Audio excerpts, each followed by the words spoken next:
तरह से राहुल गांधी ने असम के सीएम को जेल भिजवाने की धमकी दी, उससे सियासी पारा बढ़ गया। सीएम हिमंता बिस्वा शर्मा ने भी राहुल गांधी को तगड़ा जवाब दिया।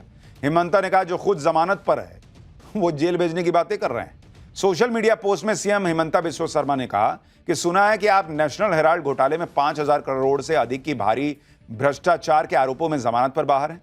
आपको भारत के सबसे भ्रष्ट कांग्रेस अध्यक्षों में एक के रूप में याद किया जाएगा। साफ कहूं तो आपकी बातों से कोई फर्क नहीं पड़ता, क्योंकि मैं जानता हूं और देश जानता है कि आप आज भारत के सबसे भ्रष्ट नेताओं में से एक हैं। यानी सियासी वार पलटवार चल रहा है। फिलहाल पाठशाला में वक्त हो गया अगले चैप्टर का। ऑपरेशन सिंदूर के बाद पहली बार बिल से बाहर आया है आतंकी हाफिज सईद। पहली तस्वीर में क्या दिखा है? मुनीर तख्ता पलट करने में बिजी, इधर बिल से निकले हाफिज सईद को अज्ञात हमलावर निपटाने वाले हैं क्या? आज इसका चैप्टर खोल रहा हूं। ऑपरेशन सिंदूर के बाद जो हाफिज सईद किसी बिल में जाकर छुपा था डर के मारे, वो एक बार फिर तगड़ी सिक्योरिटी के बीच खुलेआम घूमने लगा है। और हाफिज सईद ने एक बार फिर मुरीद के में लश्कर तैयबा के आतंक की अपनी फैक्ट्री को चालू कर दिया है। आज पाठशाला में मुरीद के में हाफिज के टेरर फैक्ट्री के अंदर चल रही आतंकियों की ट्रेनिंग की एक एक एक्सक्लूसिव तस्वीर आपको दिखाएंगे। लेकिन यह सबको हैरान कर रहा है कि जो हाफिज सईद इतने दिन छुपा बैठा था वो अचानक बाहर कैसे आ गया? वो खुद बाहर आया है या उसे बाहर लाया गया है? क्योंकि आप ये देखिए कि पहले ही यह खबर आ चुकी है कि तख्ता पलट की तैयारी कर रहा मुनीर अगस्त में एक बार फिर भारत में बड़ा आतंकी हमला करने की साजिश में जुटा है। अब या तो मुनीर ने हाफिज सईद को भारत पर आतंकी हमला करने के लिए बाहर निकाला है, या फिर मुनीर की कोई और प्लानिंग है। हाफिज सईद को बिल से निकालकर असीम मुनीर का असली गेम क्या है, आज पाठशाला में इसके बारे में भी आपको बताऊंगा। लेकिन हाफिज सईद बिल से बाहर आया है, क्या अब उसका मरना तय है? क्या अज्ञात हमलावर उसको भी ठोक देंगे? क्या होने वाला है हाफिज सईद के साथ? एक ट्रेलर देखिए, फिर पूरा विस्तार से बताता हूं।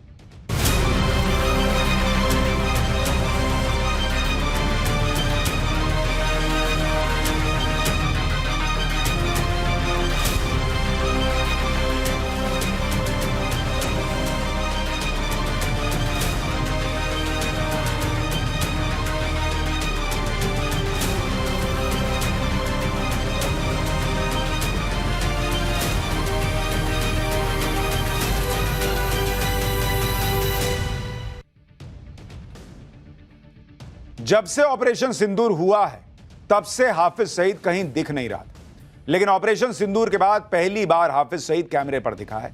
जिस हाफिज सईद के बारे में पाकिस्तान बार बार कहता है कि वो जेल में बंद है, वही हाफिज सईद लश्कर के आतंकियों के बीच दिख रहा है। आप तस्वीर देखिए, ये जो आपको दाढ़ी में शख्स दिख रहा है, ये हाफिज सईद बताया जा रहा है। हाफिज सईद के जो वीडियो सोशल मीडिया पर वायरल हो रहे हैं, उसमें हाफिज सईद लाहौर के पास मुरीद के में अपने आतंकी अड्डे में खुलेआम आतंकियों के बीच बैठा नजर आ रहा है। जिस स्टेज पर हाफिज सईद बैठा नजर आ रहा है, उसके ठीक पीछे बड़ी संख्या में उसके बॉडीगार्ड वाले भी खड़े दिख रहे हैं। यही नहीं, स्टेज के ठीक नीचे भी हथियारबंद सिक्योरिटी वाले तैनात दिख रहे हैं। पाकिस्तान में कैसे हाफिज सईद का गुणगान हो रहा है, एक बार ये देखिए, फिर आपको बताऊंगा आखिर क्यों हाफिज सईद को असीम मुनीर ने बिल से बाहर निकाला है। यानी हाफिज सईद की शान में कसीदे पढ़े जा रहे हैं। हाफिज सईद वो आतंकी है जिसका अचानक सामने आना सबको हैरान भी कर रहा है, क्योंकि सब जानते हैं कि हाफिज सईद को बिल से बाहर निकालने का मतलब है किसी भी वक्त हाफिज के साथ कुछ भी हो सकता है। क्योंकि एक तरफ भारत के सीधे टारगेट पर हाफिज सईद है, दूसरी तरफ पाकिस्तान में अज्ञात हमलावर घूमते ही रहते हैं, जो हाफिज सईद जैसे आतंकियों को देखते ही ठोक देने की फिराक में रहते हैं। क्या हाफिज सईद को इसलिए बाहर निकाला गया है कि अज्ञात हमलावर उसे ठोक दें? क्योंकि पिछले कुछ महीनों में हाफिज के कई करीबियों को अज्ञात हमलावरों ने निपटा दिया। जैसे एक हफ्ते पहले ही पाकिस्तान के दीर में अज्ञात हमलावरों ने हाफिज के बेहद करीबी आतंकी मुफ्ती हबीबुल्लाह हक्कानी की गोली मारकर हत्या कर दी। इससे पहले मई में हाफिज के एक और करीबी आतंकी अबू सैफुल्लाह की गोली मारकर हत्या हो चुकी है। मई में ही लश्कर के को फाउंडर और हाफिज के करीबी अमीर हमजा को गोली मार दी गई थी, जो अब भी लाहौर के मिलिट्री हॉस्पिटल में आखिरी सांसें गिन रहा है। मार्च में लश्कर तैयबा के फाइनेंसर अब्दुल रहमान को कराची में अज्ञात हमलावरों ने ढेर कर दिया था। अब्दुल रहमान को भी हाफिज का करीबी माना जाता है।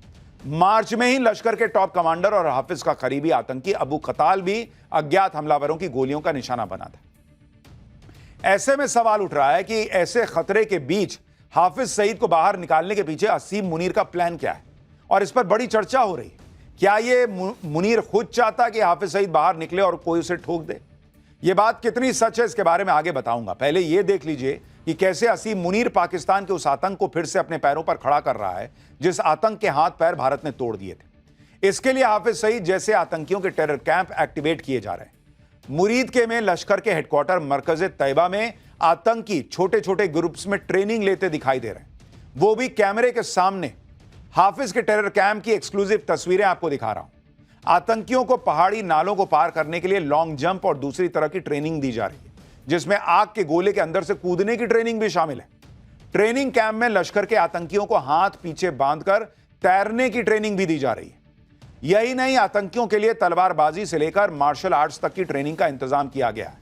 अब इस तस्वीर को देखिए, इसमें लश्कर के कई आतंकी ऊंचाई से पानी में कूदने की प्रैक्टिस करते नजर आ रहे हैं।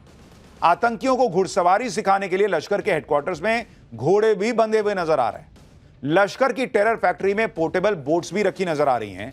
जरूरत पड़ने पर इन बोट्स में आसानी से हवा भरकर नदी या नाले को पार किया जा सकता है। इन बोट्स के साथ कुछ आतंकी खड़े भी दिख रहे हैं। यही नहीं, हाफिज की टेरर फैक्ट्री में ऑक्सीजन सिलेंडर और लकड़ी काटने वाली मशीनें भी नजर आ रही। अब इस तस्वीर को देखिए, जिसमें छोटे छोटे बच्चों के हाथ में खतरनाक हथियार पकड़ा दिए गए। असीम मुनीर अपने काम में तो जुटा है, लेकिन बड़ा सवाल यह है कि इसके लिए उसे हाफिज सईद को बिल से निकालने की जरूरत क्या पड़ी। क्या हाफिज सईद को मुनीर ने मरने के लिए निकलवाया है? इस बात की भी चर्चा हो रही है, और यह बहुत मुमकिन भी है, क्योंकि आप ये देखिए कि मुनीर ने हाफिज का उत्तराधिकारी तो तैयार करवा लिया है। सैफुल्ला कसूरी, जो पहलगाम का मास्टरमाइंड है, वो दूसरा हाफिज तो बन ही चुका, हमने आपको दिखाया था।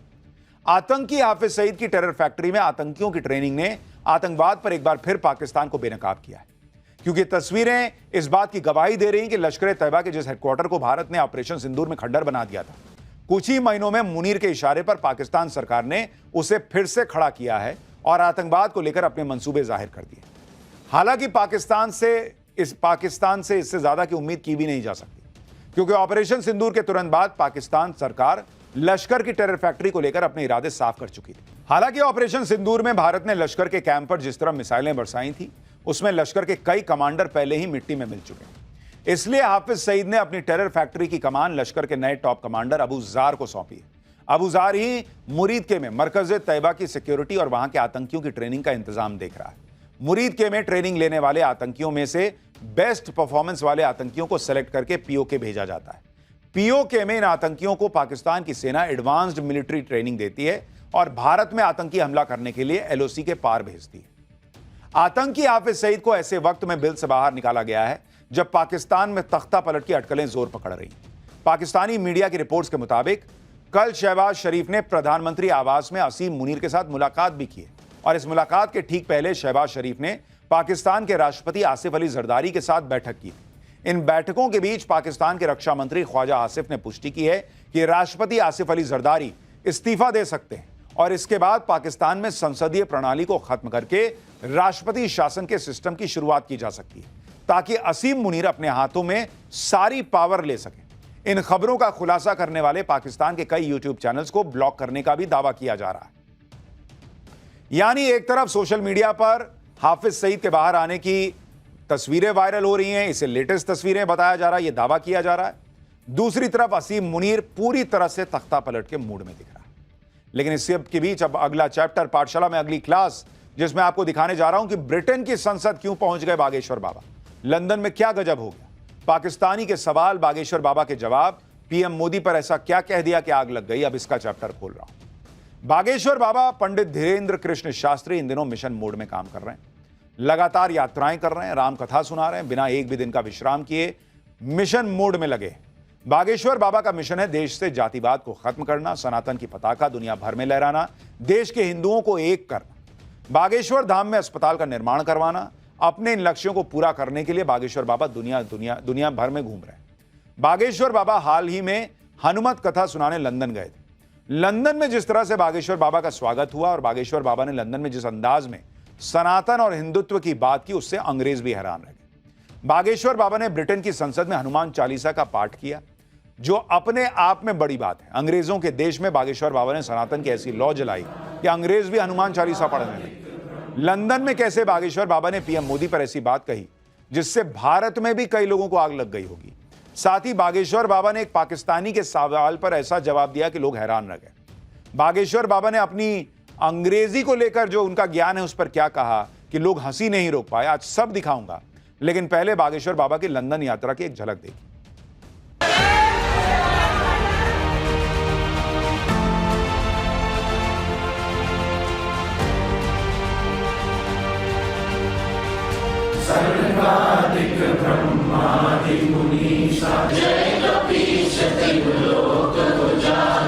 पाकिस्तान भी हमारा ही है।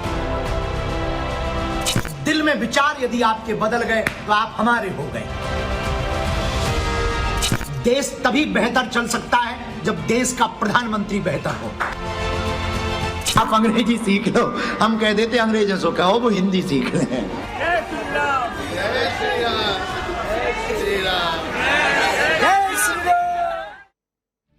बागेश्वर बाबा सनातन और हिंदुत्व के लिए जो काम कर रहे हैं उसकी चर्चा दुनिया के कई देशों में हो रही है। बागेश्वर बाबा लगातार दुनिया भर में सनातन का प्रचार कर रहे हैं, दुनिया को सनातन धर्म और भारतीय संस्कृति से अवगत करा रहे हैं।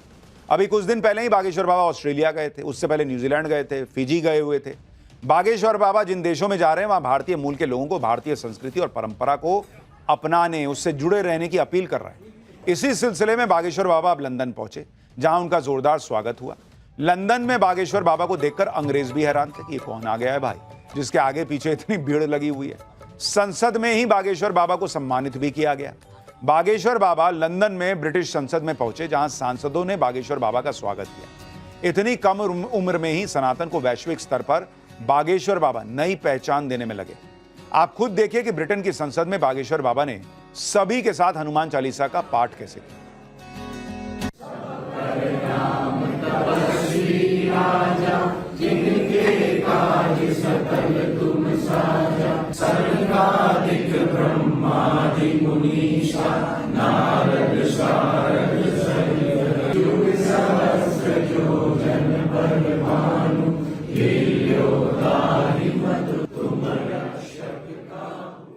बागेश्वर बाबा ने ब्रिटिश संसद में हनुमान चालीसा का सिर्फ पाठ ही नहीं किया, बल्कि ब्रिटेन के लोगों को भारतीय संस्कृति की झलक भी दी। बागेश्वर बाबा ने विश्व शांति के लिए लंदन में हवन किया। पूरे मंत्रोच्चार और विधि विधान से बागेश्वर बाबा ने यह हवन किया। इसके बाद बागेश्वर बाबा लंदन के एक हिंदू मंदिर में पहुंचे और वहां भगवान की आरती की। बागेश्वर बाबा ने लंदन की संसद से दुनिया को सनातन धर्म की खासियत के बारे में भी बताया, वो भी सुनिए। सनातन धर्म, जहां पर वसुदेव कुटुंबकम की बात होती है, हम उस सनातन